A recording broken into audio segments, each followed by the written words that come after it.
18 de abril de 1945.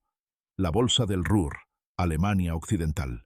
Más de 500.000 de soldados endurecidos en batalla que habían luchado desde Stalingrado hasta Normandía tomaron una decisión impensable. Se rindieron en masa a las fuerzas estadounidenses en lugar de continuar luchando. Lo que los estadounidenses habían desatado no era solo poder de fuego superior, era algo mucho más devastador. Un enfoque sistemático de la guerra que hacía que la resistencia no solo fuera inútil, sino irracional. 4 de abril de 1945. El cerco estaba completo.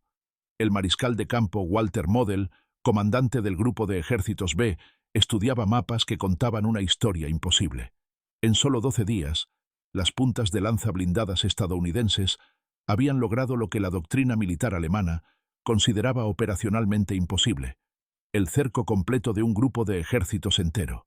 Más de 430.000 hombres atrapados en una bolsa de aproximadamente 80 kilómetros de ancho.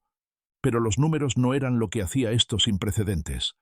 Las fuerzas alemanas habían sido cercadas antes, en Stalingrado, en innumerables enfrentamientos en ambos frentes. Lo que hizo diferente a la Bolsa del Ruhr fue lo que sucedió después. No habría intentos desesperados de ruptura, ni últimas resistencias suicidas, ni resistencia fanática.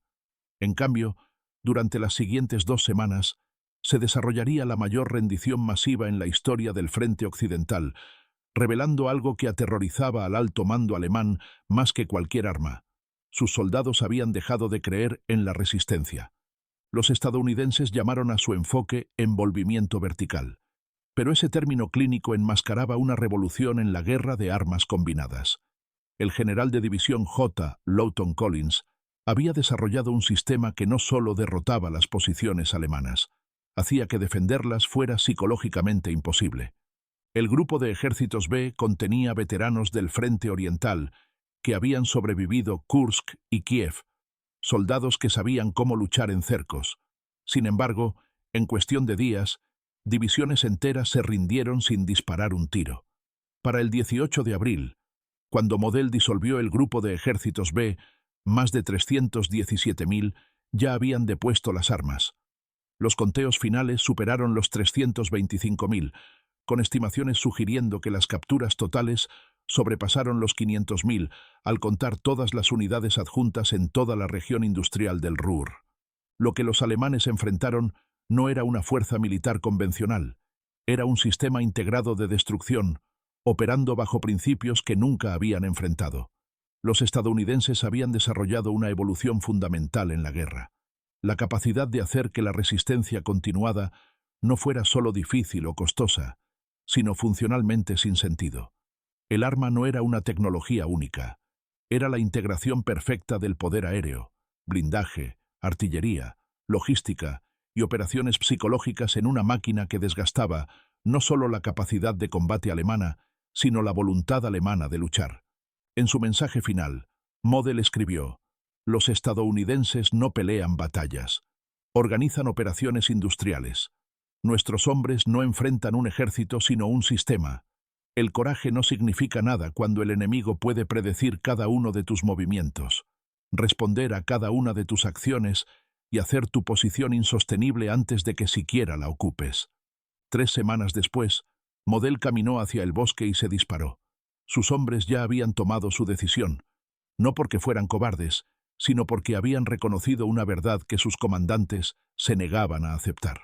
Los estadounidenses habían creado una forma de guerra donde las virtudes militares tradicionales, coraje, habilidad táctica, determinación, se volvieron irrelevantes.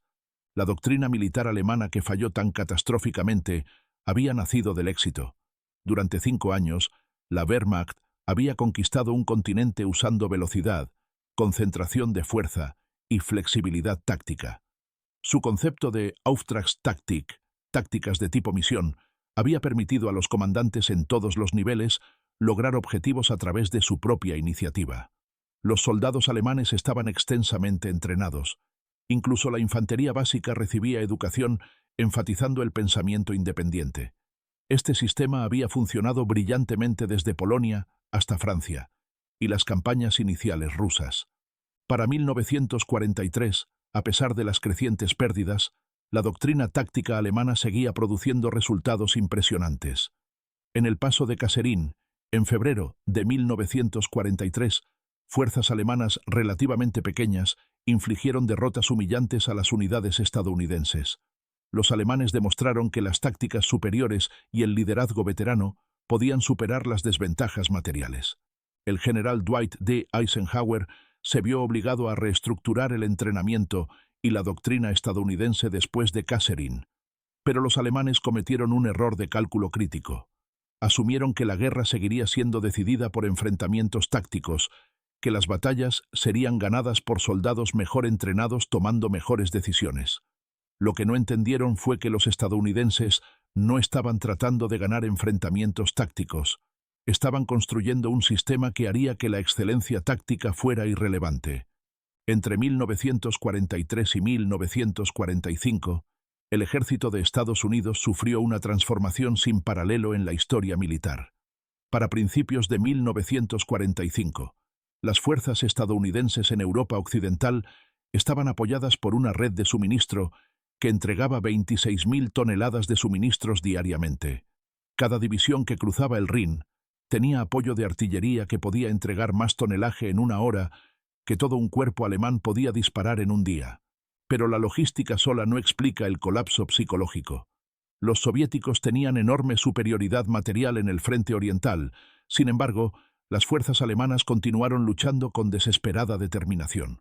En Budapest, las fuerzas resistieron durante 50 días. En Breslau, la guarnición luchó durante 82 días. Contra los estadounidenses, esa determinación se evaporó. La diferencia no era el poder de fuego, era la previsibilidad y la inevitabilidad. La doctrina estadounidense había evolucionado en lo que los alemanes llamaban Materialschlacht, batalla material. Los estadounidenses habían desarrollado un enfoque sistemático donde cada acción alemana desencadenaba una respuesta abrumadora predeterminada. Los observadores de artillería solicitaban misiones de fuego en minutos. El apoyo aéreo aparecía en una hora. Las columnas de tanques maniobraban para cortar rutas de retirada antes de que los comandantes alemanes se dieran cuenta de que sus posiciones estaban comprometidas. El general coronel Alfred Jodl escribió en marzo de 1945: «Contra los estadounidenses, nuestra doctrina táctica se ha convertido en una prisión. Cada principio que nos sirvió bien ahora funciona en nuestra contra. Nuestra flexibilidad no significa nada cuando el enemigo ha preparado respuestas para cada opción. Estamos luchando contra un oponente que no necesita superarnos en astucia. Han hecho que pensar sea irrelevante. Lo que los estadounidenses desplegaron contra el Ruhr no era tecnología secreta. Era integración operacional sistemática refinada en guerra sincronizada. La innovación estaba en cómo cada elemento funcionaba como partes de un mecanismo único, desarrollado por el personal del teniente general Omar Bradley durante el invierno de 1944. Los aviones de reconocimiento P-38 Lightning estadounidenses volaban patrones de cuadrícula sobre toda la bolsa en intervalos de tiempo precisos. Los intérpretes fotográficos recibían película revelada dentro de 2 horas, mapeando cada posición y movimiento alemán. Al estudiar patrones de movimiento, la artillería estadounidense disparaba no donde estaban las tropas alemanas, sino donde estarían en 30 minutos. El impacto psicológico fue inmediato. Los informes alemanes usan repetidamente la palabra misterioso. Las unidades que se reposicionaban de noche se encontraban bajo fuego de artillería en nuevas ubicaciones en horas. Las columnas de suministro que cambiaban rutas descubrían cazabombarderos estadounidenses esperando en cruces alternos. El método de tiempo sobre objetivo del coronel Edwin Luther coordinaba múltiples batallones de artillería disparando desde diferentes ubicaciones, sincronizando proyectiles para impactar simultáneamente. Una posición alemana podría ver un solo disparo de alcance, luego tener docenas de proyectiles desde 6 direcciones llegando en una ventana de 5 segundos. Pero la artillería era meramente el yunque. El martillo era el tempo operacional. Las columnas blindadas estadounidenses no atacaban posiciones alemanas, las rodeaban. Usando comunicaciones de radio y reconocimiento aéreo, los comandantes estadounidenses identificaban brechas en las líneas alemanas en horas. Las columnas de tanques explotaban estas brechas antes de que las reservas alemanas pudieran responder. El teniente Karl Godam escribió el 9 de abril: «Siempre estamos respondiendo a situaciones que ya han cambiado. Nuestros comandantes toman decisiones correctas para circunstancias que ya no existen. Para cuando las órdenes llegan a las unidades de vanguardia, los estadounidenses se han movido y las órdenes son obsoletas. Estamos luchando la batalla de ayer, mientras ellos ya se están posicionando para la de mañana». 12 de abril de 1945. La cascada comenzó. Lo que empezó como derrotas tácticas se transformó en colapso sistémico. El punto de quiebre no fue ningún enfrentamiento único. Fue la comprensión acumulativa de que la resistencia continuada no servía a ningún propósito. La 9ª División Panzer proporciona el ejemplo más claro. El 10 de abril, la división reportó preparación completa para el combate con 47 tanques operacionales. El 13 de abril, después de 3 días intentando operaciones ofensivas, el comandante de la división, general Harald von Elberfeld, reportó: «Cada movimiento atrae fuego inmediato de artillería. Cada concentración atrae ataque aéreo. No podemos maniobrar. Solo podemos morir en el lugar o rendirnos». El 15 de abril, von Elberfeld se rindió con 38 tanques todavía operacionales y munición para 2 días más. Al ser interrogado, declaró: «Me rendí no porque fuéramos derrotados, sino porque luchar se había convertido en asesinato. No podía lograr nada excepto la muerte de mis hombres». Los estudios psicológicos con tropas alemanas rendidas revelaron temas comunes. Los soldados describían una impotencia diferente a cualquier cosa en el frente oriental. Un sargento dijo a los interrogadores: «Contra los rusos, un hombre valiente podría sobrevivir. Contra los estadounidenses, la valentía solo significaba que morías por nada». El aspecto más psicológicamente devastador no era la superioridad material, era la inevitabilidad metódica. Las fuerzas estadounidenses avanzaban en horarios predecibles, moviéndose hacia adelante exactamente hasta donde las líneas de suministro apoyarían. Luego hacían pausa para consolidar. No se apresuraban, no tomaban riesgos innecesarios, no proporcionaban oportunidades para contraataques. Avanzaban como una máquina, impersonal e imparable. Los soldados alemanes lo llamaban Walzenkrieg, guerra de aplanadora. No había gloria, ninguna oportunidad para el heroísmo, ninguna manera de que el coraje o la habilidad importaran. No podías emboscar una aplanadora, no podías superarla en maniobras. Solo podías esperar a que te alcanzara y luego ser aplastado o hacerte a un lado. Para el 16 de abril, las fuerzas estadounidenses habían procesado más de 150.000 prisioneros. La infraestructura para manejar rendiciones se volvió tan sofisticada como las operaciones de combate. Las estaciones de procesamiento de prisioneros operaban bajo principios de línea de ensamblaje. La eficiencia misma era desmoralizadora. El mariscal de campo Model mantuvo comunicación hasta el 17 de abril. Sus órdenes finales autorizaron a los comandantes de unidad a rendirse si juzgaban que la resistencia continuada no tenía sentido, efectivamente disolviendo su comando mientras se negaba a capitular formalmente. El 21 de abril, la última resistencia alemana organizada cesó. Los conteos finales de prisioneros superaron los 325.000, la mayor rendición masiva en la historia del frente occidental. Las bajas estadounidenses durante toda la operación: 10.000 heridos, 2.000 muertos.